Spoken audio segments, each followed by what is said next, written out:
साम्राज्य, सामान्यांचा असामान्य आवाज। सोलापूर शहरालगतच्या विजापूर बायपास रोडवर गुरुवारी रात्री उशिरा झालेल्या भीषण अपघातात 2 तरुणांचा जागीच मृत्यू झाल्याची दुर्दैवी घटना घडली।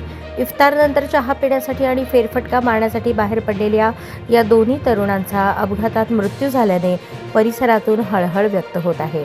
मिळालेल्या माहितीनुसार रमजान महिन्यामुळे दोन्ही तरुणांनी सायंकाळी इफ्तार करून घराबाहेर फेरफटका मारण्यासाठी आणि चहा पिण्यासाठी बाहेर पडले।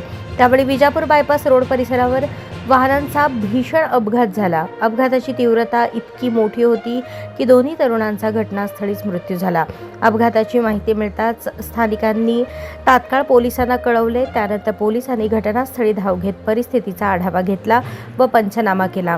पुढील वैद्यकीय तपासणीसाठी दोन्ही मृतदेह सोलापूर येथील शासकीय रुग्णालयात हलवण्यात आले आहेत। दरम्यान ही दुर्दैवी घटना समजताच सिव्हिल हॉस्पिटलमध्ये मृतांच्या नातेवाईकांसह मित्रपरिवार आणि ओळखीच्या व्यक्तींची मोठी गर्दी झाली होती। अचानक घडलेल्या या अपघातामुळे कुटुंबियांवर दुःखाचा डोंगर कोसळला असून परिसरातून शोककळा पसरली आहे। या प्रकरणी संबंधित पोलीस ठाण्यात अपघाताची नोंद झाली असून अपघात नेमका कशामुळे झाला याचा तपास पोलिसांकडून सुरू आहे।